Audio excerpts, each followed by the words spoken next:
इस 2 महीने के भीतर प्रधानमंत्री 16 सभा करेंगे। तो वो भाजपा के लिए चैलेंज है, इसलिए प्रधानमंत्री को इतने दौरे करने पड़ रहे हैं। जबकि 40 में से 39 सीटें तो एनडीए की है। वो स्थिति अब नहीं फिर इतने टेंशन में क्यों है? यही दिखलाता है उनका टेंशन। देखिए, बिहार की लड़ाई बहुत टफ है। ये भूल गए कि नीतीश कुमार के बारे में क्या क्या नरेंद्र मोदी कहे इसी 1.5 साल के अंदर। बीजेपी सरकारी एजेंसियों का दुरुपयोग कर रही है।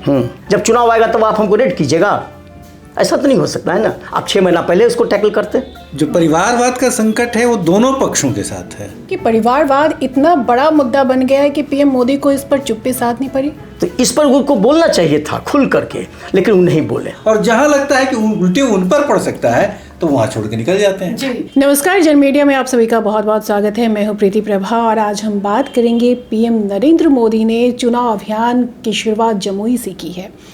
उन्होंने अपने भाषण में बहुत सारी बातें कही है, यहाँ तक कि रेलवे घोटाले की बात भी उन्होंने उठाया, लेकिन परिवारवाद पर बोलना शायद भूल गए। इन पर हम बातचीत करेंगे और बातचीत करने के लिए हमारे साथ मौजूद हैं 2 वरिष्ठ पत्रकार कमलेश जी और प्रणव कुमार चौधरी जी। आप दोनों का बहुत बहुत स्वागत है। नमस्कार। चुनाव प्रचार के दौरान बहुत सारे मुद्दे उछाले गए और उसमें एक परिवारवाद महत्वपूर्ण मुद्दा रहा बीजेपी की तरफ से, एनडीए की तरफ से। 2 दिन पहले ही नरेंद्र मोदी ने ऑनलाइन मीटिंग की थी बीजेपी कार्यकर्ताओं के साथ, बूथ कार्यकर्ताओं के साथ। उसमें उन्होंने कहा था कि भ्रष्टाचार और परिवारवाद ये हमारा अहम एजेंडा है। लेकिन आज जमुई में जब वो सभा को संबोधित कर रहे थे तो उन्होंने लालू प्रसाद यादव पर जमकर हमला बोला, लेकिन परिवारवाद पर उन्होंने कुछ भी नहीं कहा। एक दिन पहले तेजस्वी यादव भी कह रहे थे वो जमुई प्रचार करने के लिए आ रहे हैं नरेंद्र मोदी जी, तो क्या वो परिवारवाद पर कुछ बोलेंगे या भूल जाएंगे? तो आपको क्या लगता है कि वाकई भूल गए? नहीं, भूल नहीं गए। जो परिवारवाद का संकट है वो दोनों पक्षों के साथ है। ये दूसरी बात है कि दल पर नियंत्रण किसी खास परिवार का होना एक अलग बात है, लेकिन नरेंद्र मोदी जब हम प्रधानमंत्री हैं और जब वो कुछ बोलते हैं तो उसके आगे पीछे काफ़ी वो तहकीकात करते हैं। उनका एक समीकरण है जोड़ घटाओ गुणा भाग। वो जानते हैं कि कौन सी बात कहाँ ज़्यादा सटीक बैठती है।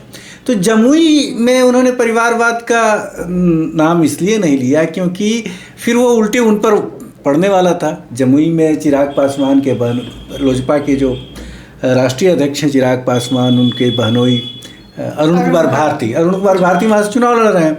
और ये आरोप लग रहा है चिराग पासवान पर कि उन्होंने अपने परिवार के लोगों को सीट 5 में 2 सीट तो वो खुद एक सीट वो खुद लड़ रहे हैं, दूसरी सीट उनके बहनोई लड़ रहे हैं।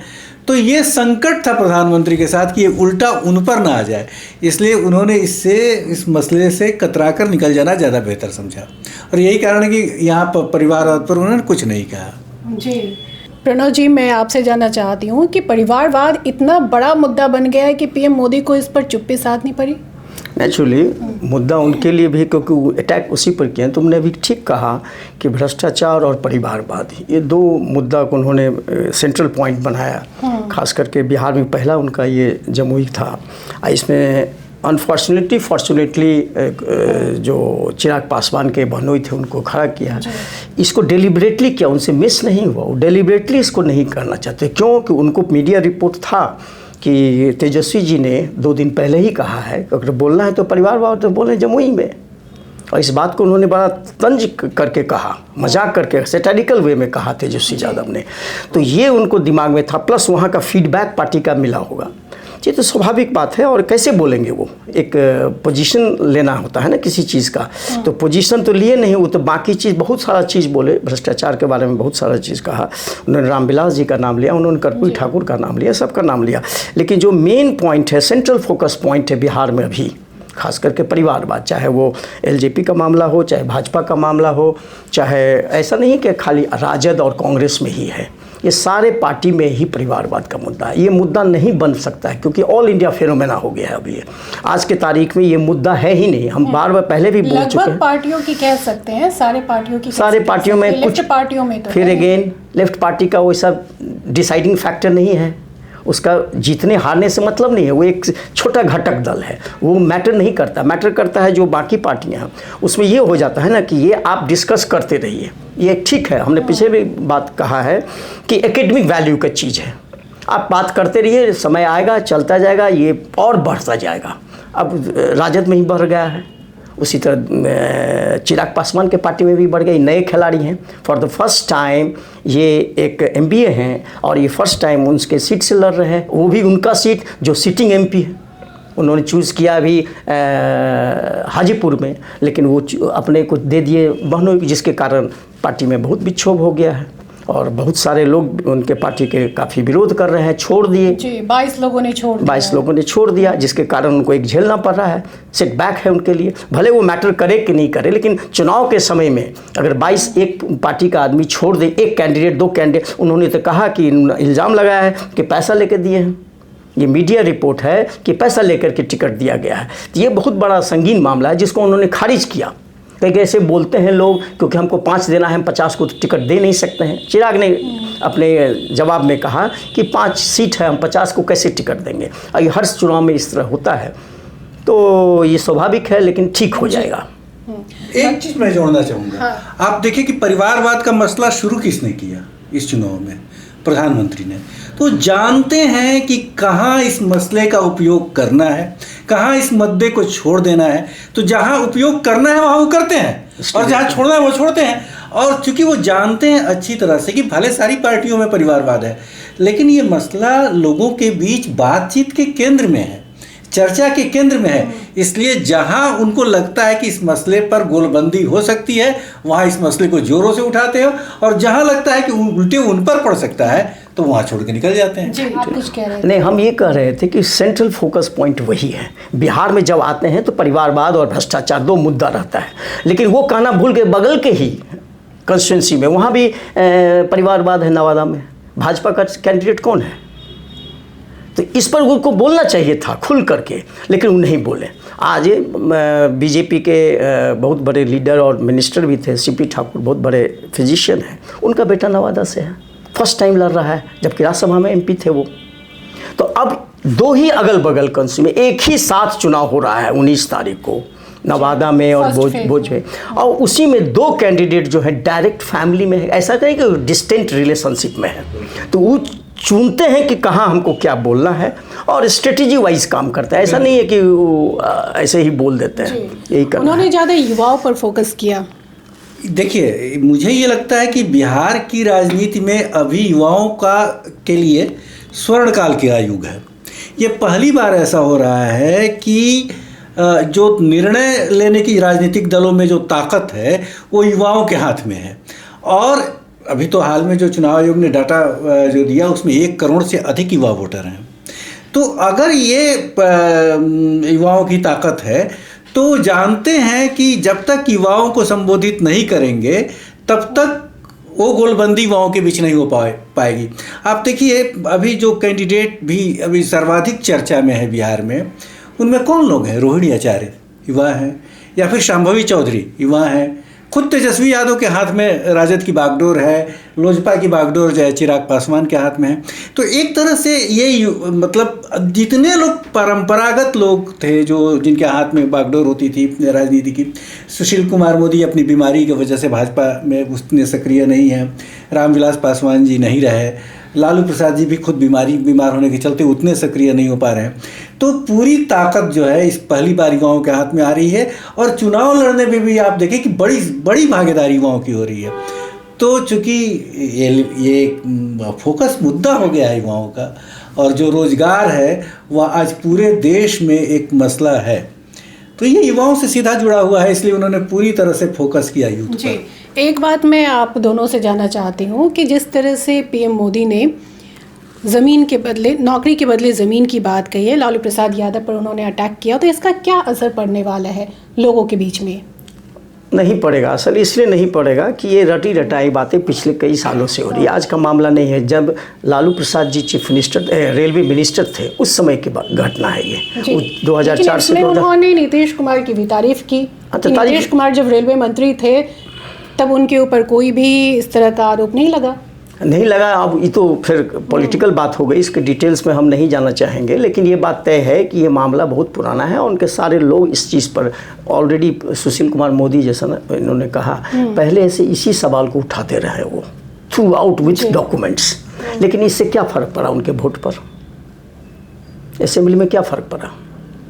पिछले बार इसका कोई असर नहीं पड़ता है, थोड़ा बहुत पड़ता है, वो एकेडमिक सर्किल में पड़ता है। बार बार हम बताते, जो पढ़े लिखे लोग हैं, जो अभिजात वर्ग के लोग हैं, उनको कहता है कि देखो भाई करप्शन किया है, ये क्या। लेकिन एक याद करो 97 में या 98 में हमको लगता है कि जब चारा घोटाला का मामला आया था तो लगा कि लालू जी फिनिश हो जाएंगे, सरपट हट जाएंगे बिहार के पॉलिटिक्स के, क्योंकि इनका इतना ये उस समय बहुत सा ज़बरदस्त होता था। 955 करोड़ का मामला था, 955 करोड़ का मामला था एनिमल हस्बेंड्री में, जो टोटल सीबीआई का रिपोर्ट है। उस 955 करोड़ में लगा कि अब तो ये फिनिश हो गए। क्या हुआ असल? बाउंस बैक किए, कुछ समय तक उनका रहा कि 20-25 MLA हुआ, लेकिन फाइनली क्या हुआ? बाउंस बैक किए। तो ये जनता का एक मेमोरी भी एक सर्टेन लेवल पर था। उसी चीज़ को अगर बार बार हम रिपीट करेंगे तो वो असरदार नहीं होता है, सीधी बात है। उसके बाद तो कितना मामला आया बिहार में, मॉल का मामला आया, जो कि सृजन घोटाला का आया, कहाँ नीतीश कुमार का कुछ हुआ। बाल गृह वाला मामला आया मुजफ्फरपुर में, जिस पर कि रोहिणी ने अभी रिसेंट इंटरव्यू में कहा है कि मुझे वही प्रेरित किया कि मैं आऊँ और बिहार की बेटियों के पक्ष में लड़ूँ। अभी हाल में ही उनका एक इंटरव्यू, एक मीडिया रिपोर्ट आया है कि आपको कहाँ से प्रेरणा मिली फर्स्ट टाइम ये पॉलिटिक्स में आने का। तो उन्होंने कहा कि बालिका गृह जो मुजफ्फरपुर में कांड हुआ था उसने मुझे विचलित कर दिया, और विचलित करने के बाद मुझे ऐसा लगा कि अपनी बहन बेटियों को साथ में हमको उसके साथ खड़ा होना पड़ेगा, ये सबसे बड़ा मेरे लिए प्रेरणा स्रोत होगा। तो वो आई और उसको वो कर रहे थे। सवाल है कि इस तरह के सिचुएशन कहाँ कुछ नीतीश कुमार जी को हुआ? कुछ तो नहीं, उन्हीं के रिजिम में हुआ, सृजन घोटाला उन्हीं के रिजिम में हुआ, लेकिन कुछ नहीं फर्क पड़ा, क्योंकि उनका सरकार बदलना उनका एक है। नीतीश कुमार का जो फैक्ट है वो है कि उनके पास बैगेज नहीं है, उनका फैमिली नहीं है, और प्लस उन पर डायरेक्ट कोई चार्जेस नहीं है अब तक करप्शन का। क्योंकि विपक्ष भी मजबूती से इसका जवाब दे रही है। विपक्ष बीजेपी सरकारी एजेंसियों का दुरुपयोग कर रही है। जहां एक तरफ घोटाले की बात हो रही है, भ्रष्टाचार की बात हो रही है, बीजेपी और एनडीए के नेता जोर शोर से उठा रहे हैं, तो वहीं दूसरी तरफ विपक्ष के नेता सरकारी एजेंसियों के दुरुपयोग पर सवाल उठा रहे हैं। और सबसे बड़ी बात यह है कि अभी क्यों, मान लो हम पर केस है तो आप 6 महीना पहले उठाते ना, आप अभी का समय क्यों चुन रहे हैं? जब चुनाव आएगा तब आप हमको रेड कीजिएगा, ऐसा तो नहीं हो सकता है ना। आप 6 महीना पहले इसको टैकल करते, हमको जेल में बंद करते 6 महीना पहले। अभी जस्ट चुनाव होने वाला है, आप इसको सही समय देख करके आप हम पर अटैक कर रहे हैं। जी कमलेश जी, क्या आपको भी लगता है कि इसका असर नहीं पड़ने वाला है? मैं इससे थोड़ा असहमत हूँ, इसलिए कि आप ये जान ले कि प्रधानमंत्री नरेंद्र मोदी कोई भी बात कहते हैं तो मैंने पहले भी जैसा कहा कि वो पूरा जोड़ गुड़ा भाग सब करके तब बात बोलते हैं। वो जानते हैं कि अभी जो है, अभी पूरे देश में युवाओं के बीच जो प्रमुख मुद्दा क्या है, वो नौकरी का है, रोजगार का है। और वो ये बताना चाहते थे अपने भाषण के दौरान कि अगर ऐसे लोग सत्ता में, केंद्र की सत्ता में आते हैं तो जो नौकरियां हैं वो किस तरह से दी जाएंगी। तो एक तरह से रिकॉल भी करा रहे थे, याद भी करा रहे थे, और अपनी बात ये भी बता रहे थे कि देखिए इसी प्रदेश के जब लालू प्रसाद जी रेल मंत्री थे तो ज़मीन के बदले नौकरी का आरोप लगा था। और उनका तो कहना है, आपको नहीं लगता है कि युवाओं पर फोकस और नौकरी पर फोकस उन्होंने इसलिए भी किया क्योंकि बिहार में महागठबंधन की सरकार है, उसमें काफ़ी युवाओं को नौकरी दी गई है? अब देखिए नौकरी, हाँ बिल्कुल, नौकरी का मसला जो है, आप किसी भी महागठबंधन तो इस मुद्दे को भुनाएगा कि हमने तो 17 महीने में युवाओं पर फोकस किया, उनको नौकरी दी है। बिल्कुल, देखिए नौकरी का जो मसला है, रोजगार का मसला है, मैं ये कहना चाहता हूँ कि आज की तारीख में ये एक ऐतिहासिक घटना है कि पूरे देश में पहली बार चुनाव के एजेंडे पर रोजगार इतनी प्रमुखता से आ रहा है। ऐसा कोई भी राजनीतिक दल नहीं है जो रोजगार की बात से किनारा करके चुनाव प्रचार कर सके। रोजगार की बात उसको करनी है, नौकरी की बात करनी है। इसीलिए चूंकि महागठबंधन के पास ये एक आधार है, बार बार तेजस्वी यादव कह रहे हैं कि जब महागठबंधन की सरकार थी तो हमने इतनी लाख नौकरियां दी, तो वो ये बताना चाहते हैं प्रधानमंत्री की जब इनके हाथ में सत्ता आएगी, ताकत आएगी, तो नौकरी देने का आधार ये होगा, ये आरोप लगा रहे हैं वो। तो एक तरह से वो अलर्ट कर रहे हैं और मैंने पहले ही कहा कि वो पूरा जोड़ घटाव गुणा भाग करके कोई बात कहते हैं, इसलिए जब वो बात कहते हैं तो उसका असर तो जाएगा, उसका असर पड़ेगा जी। यानी आज 4 तारीख को पीएम मोदी ने जमुई में सभा की और 7 तारीख को नवादा में आने वाले हैं, उनकी सभा होने वाली है। 72 घंटे के भीतर दूसरी सभा होगी। इस 2 महीने के भीतर प्रधानमंत्री 16 सभा करेंगे और इससे भी ज़्यादा गृह मंत्री अमित शाह आकर उनकी सभा होगी, वो चुनाव प्रचार करेंगे। तो आप दोनों से मैं बारी बारी से जानना चाहती हूँ कि आखिर क्यों इतना दौरा करने की, एक प्रधानमंत्री पूरे देश में चुनाव है, एक राज्य में 16 दौरे कर रहे हैं, इसका क्या मतलब है कि इतना सीरियस क्यों है बिहार का सीट? देखिए, बिहार की लड़ाई बहुत टफ है, खासकर यहाँ महागठबंधन के बीच जो सीटों का बंटवारा है उसने लड़ाई को और तीखा बना दिया है। दूसरे प्रदेशों की तरह यहाँ विवाद नहीं है, उस तरह से विवाद नहीं है जैसा दूसरे प्रदेशों में विवाद है। पहली बात, अगर हम सिर्फ पहले चरण के क्षेत्रों की बात करें तो 4 क्षेत्रों में चुनाव है, गया, औरंगाबाद, नवादा और जमुई।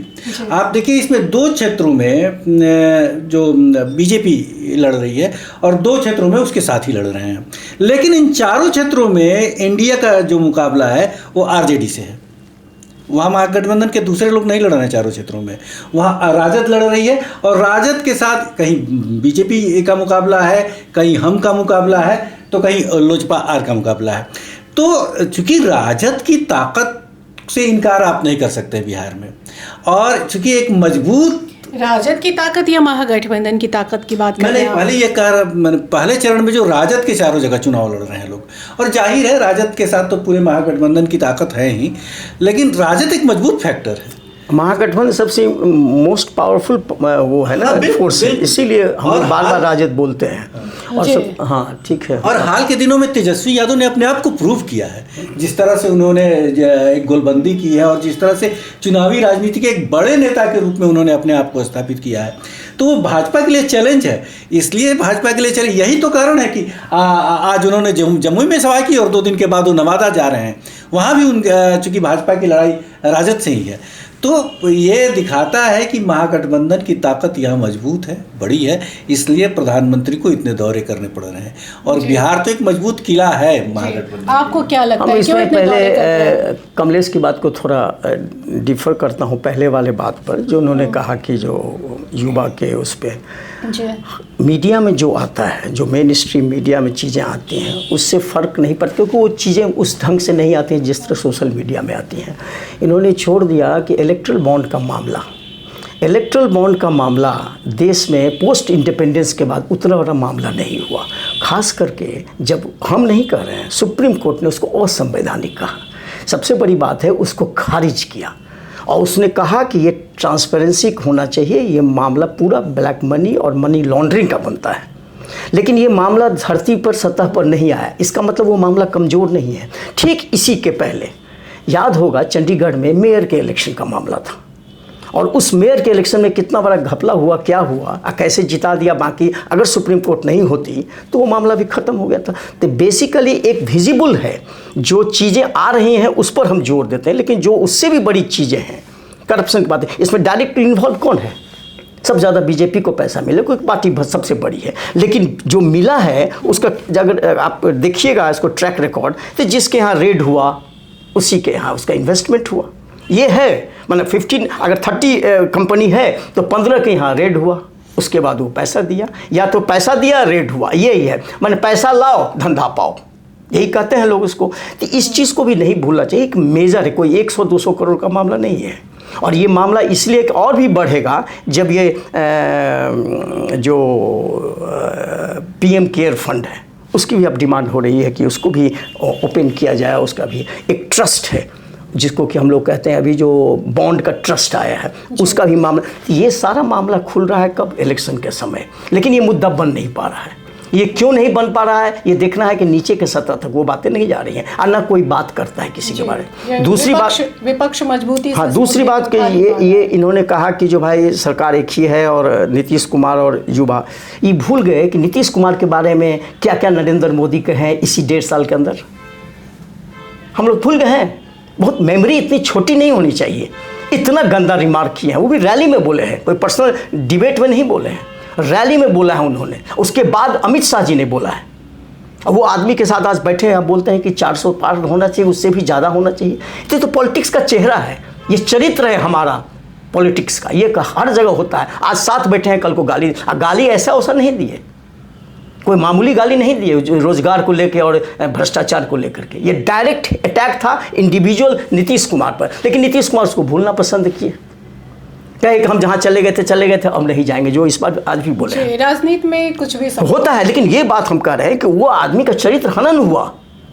आज नरेंद्र मोदी ने जो बातें कही नीतीश कुमार के बारे में, ठीक 1.5 साल के बाद आज के तारीख में वो साथ में, ये तो पॉलिटिक्स का चेहरा है, इसको आप एक्स एंड वाई से नहीं देख सकते हैं। जी बिल्कुल।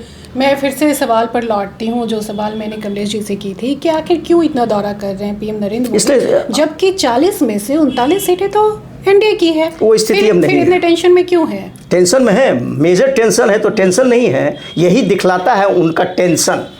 अगर वो 5 बार आते, 6 बार आते तो मानते, 10 बार आते, 16 बार एक प्राइम मिनिस्टर देश का, जिसको समूचे देश में कंपेनिंग करना है, right from Kashmir to Kanyakumari तक, वो आदमी 16 बार आ रहा है 14 करोड़ के पॉपुलेशन में, जहाँ 40 सीट है। इससे बड़ा सीट है यूपी, इससे बड़ा सीट है वेस्ट बंगाल, इससे बड़ा सीट है महाराष्ट्र। 48, 42, 80, आप इस तीनों में जहाँ जा रहे हैं नहीं जा रहे हैं हम नहीं जानते हैं, लेकिन ये 16 सीट उनके लिए बहुत है, क्योंकि लालू यादव फुल फॉर्म में है अभी। आज के तारीख में लालू जी सारा टिकट का अपने से देख रहे हैं कि सोशल इंजीनियरिंग कहाँ है, कैसे कास्ट सिस्टम को बनाना है, कौन ड्राइवर होगा कौन नहीं होगा, कुछ उधर से आए हैं कुछ उधर से आ रहे हैं, तो वो अपना कॉमेडी, क्योंकि डू और डाई का स्थिति है। अगर इस बार पार्लियामेंट में नहीं अच्छा परफॉर्म किए लालू जी तो खेल ख़त्म है। इसीलिए हमको लगता है ये जो एक नहीं होता है आदमी का कि अंदर से डर दोनों पक्ष में, और दोनों एकदम बराबर के लड़ाई पर लड़ रहा है। जीते हारे हम इस पर नहीं करेंगे, I am not a psephologist कि हम कहेंगे कौन हारेगा कौन जीतेगा, लेकिन ये बात तय है कि दोनों में बहुत उकसाहट है कि लड़ाई काफ़ी दिलचस्प है, और दोनों मिलकर अगर जोड़ोगे तो काफ़ी हो जाएगा। अमित शाह और ये मोदी जी का अगर जोड़ें तो काफ़ी हो। इसका मतलब हर कंस्टिट्यूंसी पर उनकी निगाहें रहेंगी। हम लोग नहीं बात कर रहे हैं बाकी नेता जो आ रहे हैं, वो तो रोज़ आएंगे। अब ये बहुत बड़ी बात है कि ये चीज़ दिखलाता है उनका कि इस बार वो केक वॉक नहीं है। वो सीमांचल में दौरा कर चुके हैं, मिथिलांचल में दौरा पहले कर चुके नहीं, हम मॉडल कोड कंडक्ट की बात कर रहे हैं, जो 16 का भी हो रहा है, जिसमें पहली आज थी। तो उसमें देखोगे कि कितना ज़्यादा उहापोह है, वो लोग कभी इस चीज़ का नहीं ले रहे हैं। कितना सर्वे हुआ, 3-4 सर्वे बिहार में हो चुका है। इसीलिए लालू जी की पोजीशन में है, इसलिए कि लालू जी लाइन शेयर ले, उतना ना राजद जदयू लड़ रहा है ना बीजेपी लड़ रहा है। 26 सीट है आज के तारीख में। जी, यानी आज जो हुआ है, जिस तरह से पीएम मोदी ने परिवारवाद की शुरुआत की थी और आज उन्होंने इस पर कोई बात नहीं कही है, तो इसे लेकर साफ दिख रहा है कि जो मुद्दे जोर शोर से उठाए जाते हैं वो मुद्दे दबाए भी जाते हैं, लेकिन बहुत सारे मुद्दे हवा में तैरते रहते हैं। उनमें से जो मुद्दे ज़मीन पर उतरते हैं उसी पर बात होती है, उसी पर जीत और हार का निर्णय होता है। तो फिलहाल आज की बातचीत को हम यही समाप्त करते हैं। हम अगले प्रोग्राम में फिर मिलेंगे नए विषय के साथ। तब तक के लिए हमें दीजिए इजाज़त। नमस्कार। नमस्कार।